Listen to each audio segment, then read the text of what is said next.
Opa! Fala galera, tudo bem? Eu sou o professor Vitor Carvalho, sou professor de Química. Fui professor aí do 104 por muitos anos, desde que uns 6 anos aí na escola. E aí devido à minha carreira e tudo, eu acabei saindo da escola. O professor Tiago pediu para eu falar um pouco, me ligou, pediu para eu gravar um vídeo falando um pouco sobre o Enem, a estrutura do Enem, o que mudou, tem algumas mudanças para esse ano.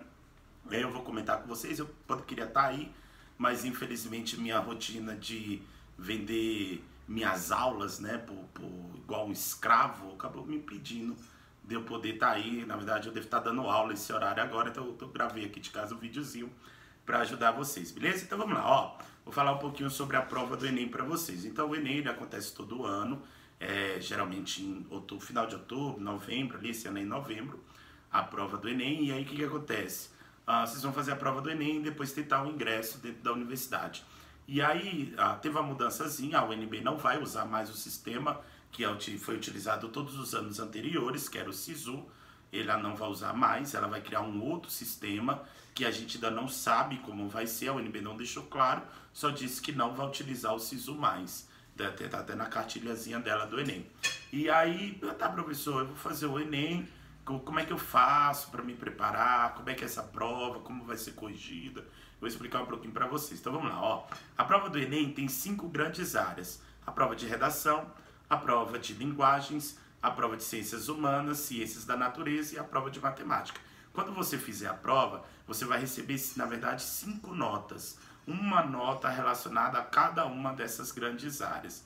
E aí depois a universidade vai utilizar essas notas de alguma forma. Eu vou explicar para vocês depois, tá? Tá, professor, e então o Enem vai fazer essas provas, como é que ele vai corrigir? Como que ele corrige essas provas? Eles corrigem assim, ó, funciona assim. As provas do Enem, elas são calibradas, tudo bem? Elas possuem níveis, as questões, entre nível fácil, nível médio e nível difícil.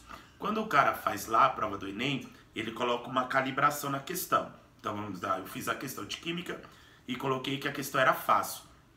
Só que não é essa calibração que vai para o exame. Essas questões são testadas em um grupo de estudantes. Depois que testa essas questões, elas são calibradas novamente. Tem um dado interessante, é que os professores que fazem as questões erram em 60% as calibrações. Então, às vezes o cara calibra a questão como média, quando aplica para o grupo de estudantes, ela vira fácil.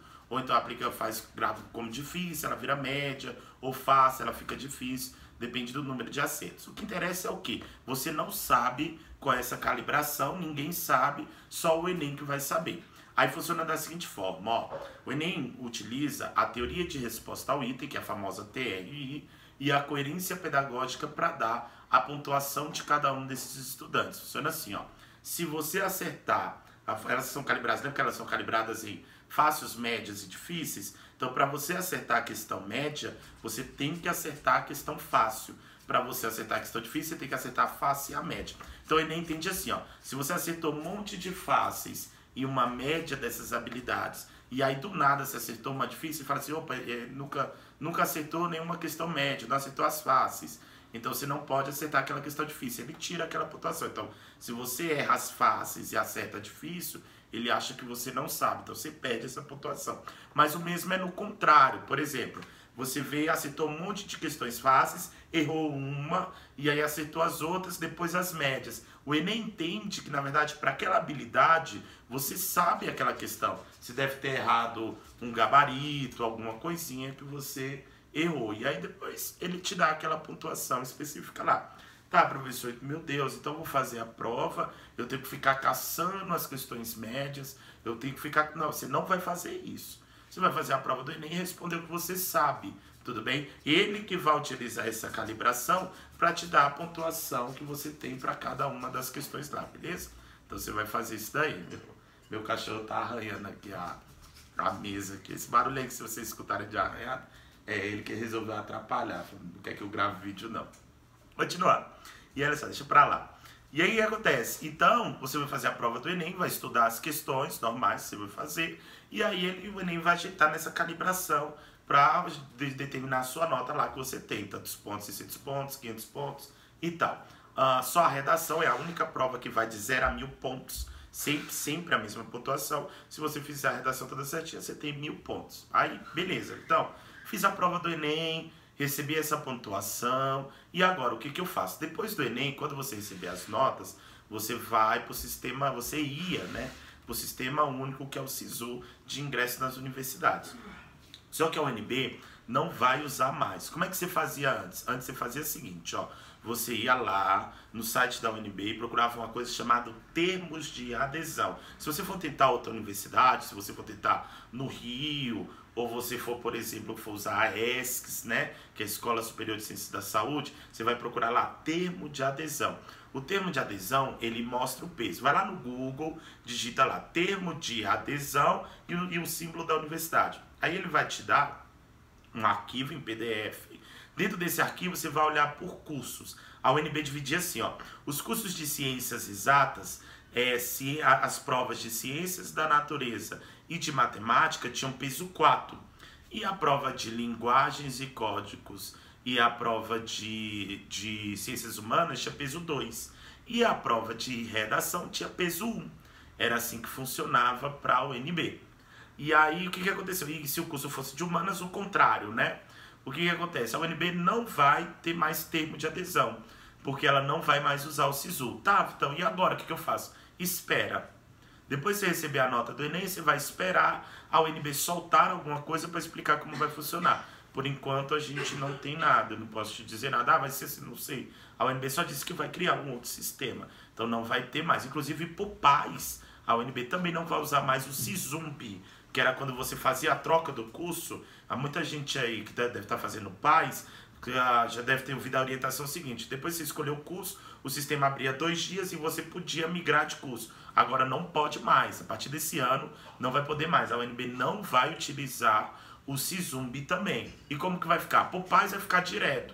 O curso que você escolheu é o curso que você vai concorrer. Então cuidado na hora de fazer a escolha. Eu tiro um parênteses para falar do pais, mas cuidado na hora de fazer a escolha do curso de vocês, tá? Porque tem esse probleminha aí, não vai poder mais trocar. Então, se você não tem nota para medicina, não coloque medicina, porque senão você não vai alcançar a nota, infelizmente você vai perder a oportunidade do PAS. Eu devo ter mandado já, né, porque o vídeo é no futuro, uma calculadorazinha para calcular a nota de PAS. Aí é só botar as notas lá que ela sai o resultado. Eu devo ter mandado isso pro Thiago, procure ele aí que deve ter. E aí, voltando pro Enem, então eu vou receber essa nota e não sei. Agora, se eu for tentar outra universidade, por exemplo, a UFRJ, aí você vai olhar o termo de adesão. Por exemplo, na UFRJ, redação tem peso 3. Então você precisa, se você foi muito bem na redação, seria interessante você dar uma olhada para lá. O Enem, o SISU, desculpa, o SISU, ele já coloca. Quando você coloca a pontuação, ele já vai fazendo esses cálculos aí. É uma média ponderada, tá? É o valor vezes o peso, dividido pela soma de todos os pesos. E aí ela dá o resultado final. Então assim, galera, o que eu posso deixar para vocês de antemão? Tá se preparando para o Enem?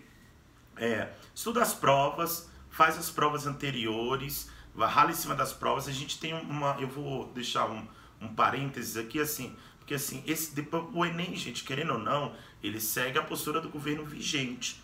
Então, assim, com essas mudanças, estou tendo no Ministério da Educação, e a gente não sabe o que está acontecendo, a gente, todo mundo, tá assim, toda a galera dos cursinhos, os professores que a gente trabalha junto, que a gente conhece, que está preocupado com isso daí, tá meio tiro no escuro, principalmente com relação ao tema da redação, como que vai vir essa prova, as questões de geografia, como que ele vai abordar, o que ele vai trazer. Então a gente ainda não sabe como isso vai vir meio surpresa, a gente fica meio tiro no escuro. Da minha prova, creio que não vai mudar muita coisa. O Enem sempre teve uma pegada ambiental, não sei como é que ele vai trazer essa pegada ambiental, mas ele sempre teve essa pegada aí. Então, o que vocês vão fazer? Achar as provas anteriores, seguir o mesmo plano. Se mudar alguma coisa, não vai mudar só para você, vai mudar para todo mundo. Então vai ser novo para todo mundo e isso deve mexer com as notas. Vou dar um dado interessante para vocês, ó. O cara que passa o último curso na Universidade Brasileira, lembrando que mudou agora, não é mais o SISU, então a gente não posso te dar, eu vou te dar só um parâmetro de variação de nota, mas a gente não pode fazer esse comparativo depois. O cara que passa com a menor nota para Ciências Naturais da UNB, ele passa com 600 e tantos pontos no Enem, na média total final. O cara que passa para medicina passa com 800 e tanto. A variação é de uns 200 e poucos pontos. É muito pequena. Então, qualquer variação pequena na pontuação, você troca de curso. Porque, como a prova do Enem é uma prova, tem uma característica diferente, essa pequena variação muda muitos cursos. É diferente do PAS.